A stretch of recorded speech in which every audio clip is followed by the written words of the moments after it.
you doing, Nate? Big up, Nate. It's dark still. Oh, tell me about it. It's dark. It's dark. It's dark. It's dark. It's dark. Yeah, nice.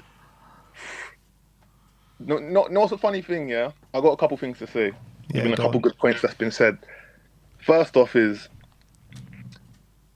there's two things happening. There's more than two things happening.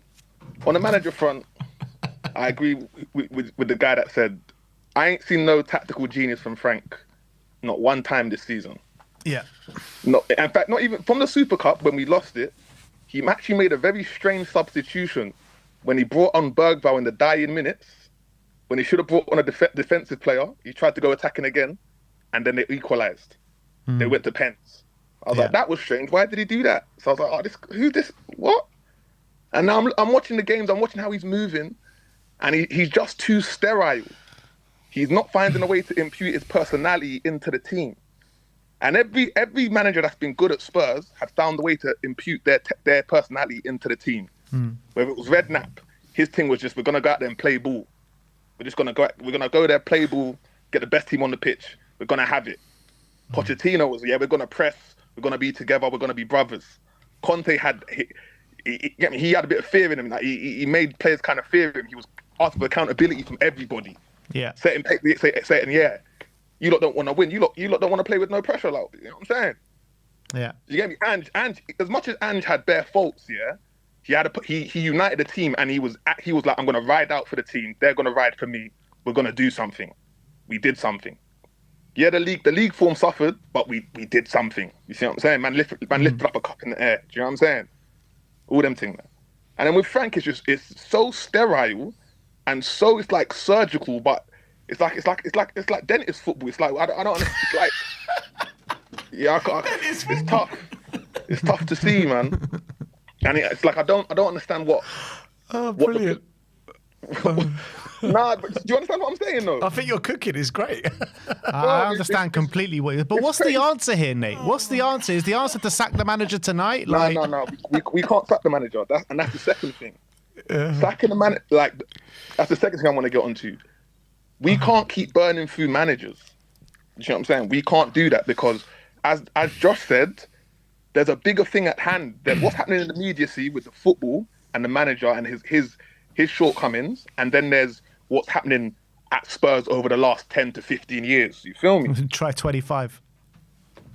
I was being kind. You feel what I'm saying? Yeah. I was trying to be kind. Over 25 years, what we've been seeing. And what we've been seeing is we've been trying to cut corners. We'll catch a little bit of wind in ourselves, and then we'll be like, we can do it now. We'll try to do it on the cheap, on the sly. Sack a manager, it doesn't work. Oh, let's see if we can just get a serial winner in quickly. A hodgepodge of players with a Mourinho, and let's see if we can get a result. Doesn't work. Let's try with a Conte. Doesn't work. Oh, then we get an Ange. Oh, it's worked. Rather than saying, something's come up here. Let's see this to the end. He won something. Let's see this to the end. Let's go again. It might get dark, but let's go again. Nah, let's get this guy in, this Frank guy in. And now we're talking about sacking him. We can't sack him. We have to let it. If it's gonna get dark, let it get fully dark, so we can build again. Do you know what I'm saying? Like properly, from the bottom upwards, rather than let's try get an interim manager and then get a serial winner. How long are we talking though? How long are we talking? No, how dark has it got? Yeah. How dark? Do you know what it is? We're here how now. long? We're in the dark now. We're here. The lights are off. Do you know what I'm saying? But it can get a lot darker. We're sitting 10th in the league. Like it can get a lot darker. I don't think it's gonna get much darker, innit? I think this is where Frank is comfortable. Frank is comfortable around these regions, the 10th, the 12th, 9th. We're gonna bounce around there. Do you know what I'm saying? I don't think it's gonna get darker. I don't see him as a coach that I think he's a bit about stability and not carnage and not calamity. That's why he can come out and say we're gonna lose some games. He's okay, He's gone home. He's like, oh yeah, we've lost some games. Nate, bro, is this club gonna tolerate no European football next season, finishing 10th? Are they going to tolerate that? Are they going to accept that? Are the fans, the home fans that watch losing games every week, are the fans going to accept it, Nate? No, the fans aren't going to accept it. The fans are definitely not going to accept it. Then the owners they're going to probably pull the plug on it then. But then that's papering over the cracks again. We're going to be here again. We're gonna be here again unless we change something He's probably systemically. right. You're probably right. We're going to be here again, innit? Like we can do this again, innit? You know what I'm saying? I'm a Spurs fan. If we're gonna do this again, we're gonna do it again. But I know I've been here so many times. I've rid the wave of something great's on the horizon. Oh, right. But don't you want to do it with the right manager? Do you think he's the right manager to go dark with, as you put it? I think the right manager to go through this period of time is the manager that has the balls to do it. And I thought Ange was the guy to do it, and he was the guy. He in a way he was the guy because he let it. He was like, yeah, he sacrificed the league. He actually was like, I'm gonna put my neck out on this one. Say we're gonna win a cup, and let this league go to hell. And he actually rid it out. I think Frank's probably going to panic at some point. Do you know what I'm saying? I think at some point the pressure is going to actually get to him, and it's gonna rattle him a bit. Do you know what I'm saying? Like even today when he's talking about you can't boo the fans if you boo the goalkeeper. If you boo the goalkeeper, you're not a supporter of the club. What are you talking about? Like, what do you mean? What do you mean by this, Frank? Do you know what I'm saying? You just got here. I like Nate. No, what you just got here. You just got here, my boy. We've been here. It's been pain, innit? Yeah, that's funny. You know what I'm saying? You're right, though. You're right. You just got here. He's right. Don't. You just got here, bro. So Calm. what do you mean? Yeah. You're meant to be like, do you know what? We flopped today. You're meant to say we flopped today. This is unacceptable. We have to go again and be better. Vicario understands what he's done. Nate, what I hear from you is that Frank isn't the right guy, but you're still saying to stick through the dark times with him and stick with him. Because it's bigger than Frank. It's bigger than Frank. But how's it ever going to get better if you leave a man that's not the right man to do this rebuild and rebuild this football club? I say the best you can hope for is you ride out for a man to the end of the season. Yeah?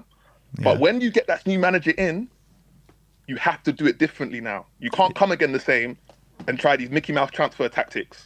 Do you know Is what I'm saying? Pochettino that guy? I'm scared about it. It's like going back to your ex-girlfriend. I'm shook. Who is it? Nate, give us a name then. Come on, you're a bit on the fence here, bro. Give us a name. You're sitting on the fence a little bit. I would take. Obviously, my man said Klopp. That's never going to happen, isn't it? That's insanity. That's never going to happen. I would take a Glasner. 100. Glasner. See, I would take a Glasner. Do you know what I'm saying? I can get on board with the Glasner. He looks hard. He looks hard nosed. Do you know what I'm saying? He looks no nonsense. Proven winner. He's a winner. He's done it with a Crystal Palace, which I can see some similarities with Tottenham. Not saying in size, but the type of fan base it has. Do you know what I'm saying? It's got that local fan base, but also it could be Crystal Palace could be a global powerhouse, innit? If they play their cards right. If you know what I'm saying? We're a global powerhouse. We've got a local fan base. We just need that manager that can do the job. So I would take a Glasner. But if He you take also Glasner won the again, Europa League with Frankfurt. there you go. Mate, Glasner lost Elise and Eze, and look at them right now. They're on the brink of going top 5 tomorrow. Flying. And then you see, but then if you get a Glasner... He's a brilliant manager. He's a brilliant manager, Glasner, actually, the more I think about it. He's a very good manager. And if you get a Glasner, yeah, but then you're getting bullied out. You're trying to do cut price transfer deals again. Do you know what I'm saying? You're doing all these things again. We're gonna be here again. Yeah, we are. And that's why I say there's two things at play. But as for now, I knew we weren't gonna win this game off the back of the Champions League. I said, we're gonna get beat up. I knew it. You're too familiar with Dr. Tottenham. That's why you're too familiar. I'm too familiar. And you see how Frank's got this thing where the second half we come out flying a bit. I'm like, why don't you get them up for the game before? That's what Ben said. Why? That's exactly what Ben said. And I think it's because he's so chilled out in the prep. Like, I expect a good performance. You know, we're gonna he's very okay with things going badly. He doesn't see it as terrible. I think he needs to be more like, guys, when we come out, we need coming into the change room up 0-0 is a failure. That's a failure, lads. Yeah. We need coming in 0-0, failure. Not good. Not good. He needs to come out like that, but he's too sterile and too chilled. It's almost he's Danish, right? Yeah. Yeah, it's that smooth Scandinavian vibe. It's the Cold Arctic vibe. That's what it is. He's too smooth. We need. You feel me? Some personality. We just need. It's too sterile. He needs to inject personality into the team. You know. And you see the players like Porro trying to shout. And then my last thing is, the players aren't that bad, innit? Yeah, I agree. Players aren't. I'm glad you said that. I'm so glad you said that. The players aren't that bad, man.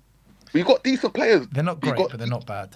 They're not awesome, but we got decent players. Do you know what I'm saying? We got decent players. They're all international football players. And that's it. Like that's all that needs to be said. They're better than Fulham, right? Yeah, they're better than the majority of teams in this league. We got decent players, and I think Frank needs to set them out right, give them the permission to play football, like to play. Do you know what I'm saying? Like people like Bergvall to me is one of our shining stars, isn't it? Like uncut gem. Yeah. Do you know what I'm saying? I think for me, he has to start every game in the middle of the park with either Paulinho or Bentancur.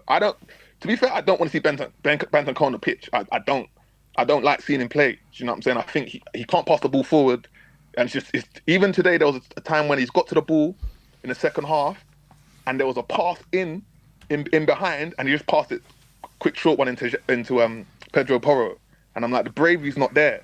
Yeah. And a lot of the time what happens is either Paulinho or Bentancur will get the ball, and Xavi, when he comes on and starts or plays, he'll be in a space, but it's in that half space. And he wants it quick, like fizzed into him, get it into him fast. But there's a fear of getting it into him fast. Either the pass going to get cut out because it is a risky play, but you've got to get that ball into him fast so he can do something, or someone in that position can do something. So I think the players aren't that bad. I think we've got decent attacking players. I think we just got to let them play. And at this point, how bad can it get? You're talking about players not making that risky play. Literally, the first thing Frank said when he walked through this door is not taking risk is taking a risk. Yeah, but I think he's talking about Brentford risks. You know what I'm saying? I think he's talking about Brentford risks. I don't think he's talking about Spurs risks. Do you know what I'm saying? I think Spurs risks and Brentford risks are two different things.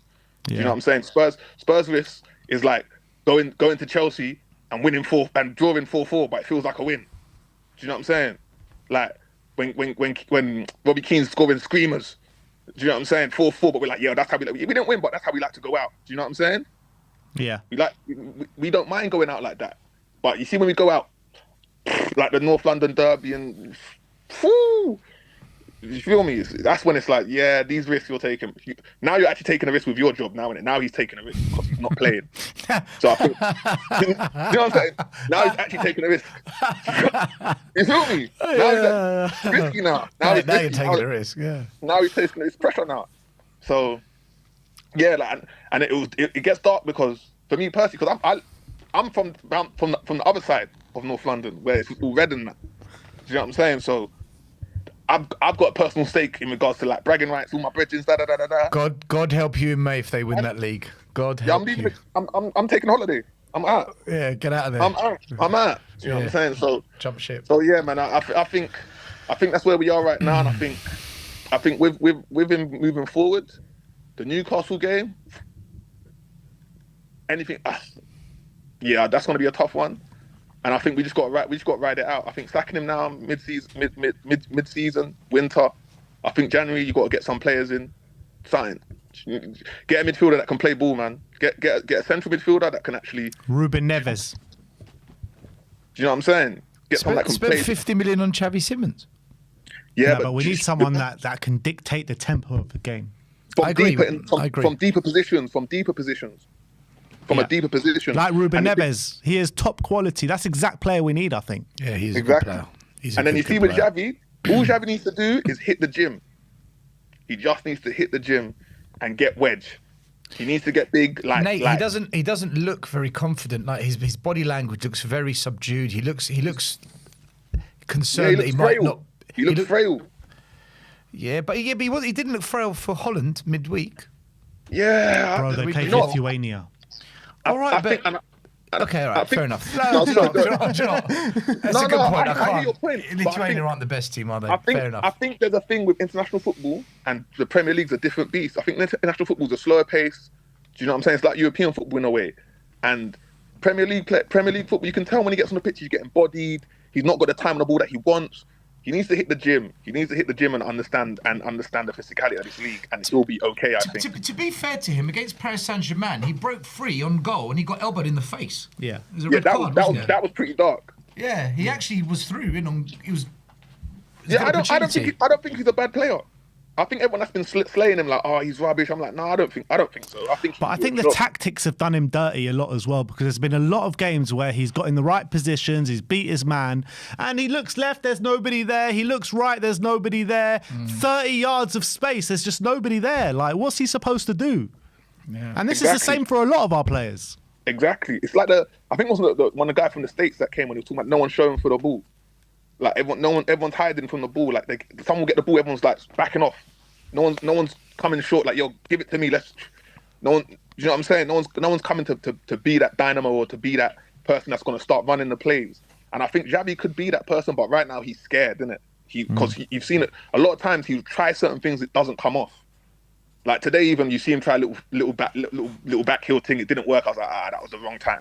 Do you know what I mean? That was the wrong time. But you see flashes where he can get it going, and but yeah, I think that's not even once, but I think that we a player that we get, if we get that midfielder that can dictate the play from a deeper position, from that kind of Nate, from the circle. You see players like Xavi Simons. I believe there's two types of players. There's players that can play in any system, any manager, any equation, like Harry Kane. He's played under God knows how many managers, this country, Germany. He just delivers because he's very, very adaptable. Then there's other players, the team needs to be a certain way to get the best out of them. And I think Xavi Simons is that player. If we don't play a certain type of football with the pieces aligned, he's just not going to click at this club. And I think he's that type of a player.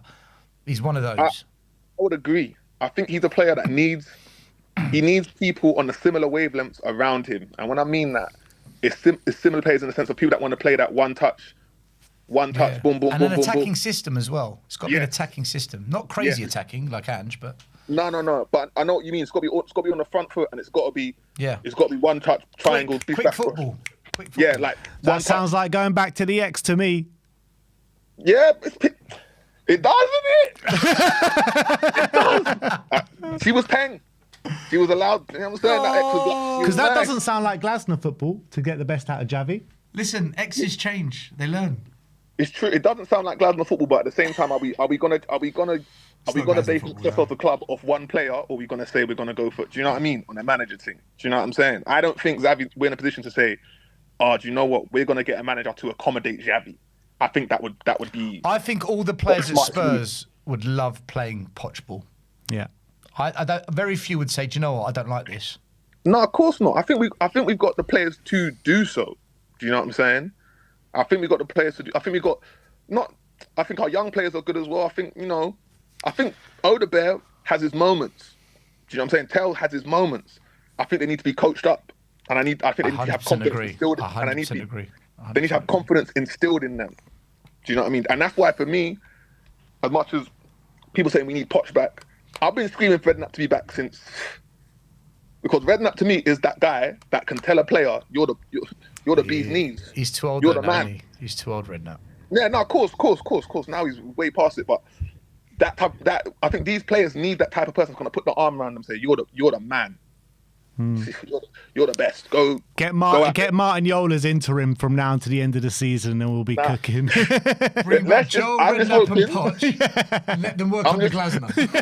I'm just hoping that Frank finds a way to get his personality to the players and understand that this way of being like sterile and measured and emotionless is not the way to lead this type of team or to win over our type of fans. Yeah. Do you know what I'm saying? Because you can even see from a person like Ange, even though it's split on should he stay, should he go, one thing that people could say is that he had personality and the team were riding for his personality. Do you know what I'm saying? Yeah. And I think emotion is one of the intangibles of football and football management that sometimes gets discounted. You know, and so when we won the cup, I said, right, maybe he should stay, because that type of emotion that you're going to build with the team, imagine carrying that over when you're down at the Emirates, and you can at your hand you can say, you remember, boys, we were down. They said we were never going to do nothing, boys. Remember? Yeah. You can remember, feed boys, off it. They were counting us out. We lifted up that cup. Remember, you heard the noise. You get me? And then the man never going to say, yeah, we would, yeah, let's go, run through the wall. And right now, we haven't even got the players on the pitch that were, heavily involved in that moment. The Madders, the Sonnies, all the, you know what I'm saying? They're not, where are even they? Van der Ven, you know what I'm saying? We've got Mwani, we've got Kudus. They're good players. They're good players, but then it's emotion. Players. That's what I'm saying. Emotion. Once we get emotion, once we start seeing emotion, we'll be onto something. Because if you look at the guys from the top up at the top of the road, they've got emotion on their side right now. Yeah. They've got emotion on their side right now, and that's why they're going clear of everyone, not even just Spurs. They've got Liverpool. They ain't got no emotion on their team, on their side no more. Man City ain't got no emotion. All they got is they got a manager and great players, but they haven't got emotion. You feel me? So once we get emotion on our side, we'll be all right. But we need to find a way to put that emotion in the team and get man screaming, get man juiced up before the game. Because right now, man, these guys are coming to the game on some. I hope we win. Let's try and get these tactics right. When really it needs to be like, nah, let's put on for the team. Let's make sure the fans understand our thing and make a name for ourselves. Because who said that? I think it was the American cat. He said the team didn't want to be the worst team in Spurs history, and that's a point because that's an emotional trigger. They're gonna say you're part of the worst team in history. You want to be that guy? I can't be that guy. I gotta go out there and do. You feel me? Yeah. So I completely understand where you're coming from for sure. But yeah, man, that I had to get off my chest. Sorry, lads. Great call, man. Yeah. Call in again, man. Call in again. Good stuff. Hope you're under happier circumstances. You feel me? Let's hope so, mate. But next game's St James's Park, mate. Newcastle away. So that's all man can do right now. You see it? Hope and pray, man. Hope and pray. Yeah, Thanks for coming on, man. Love.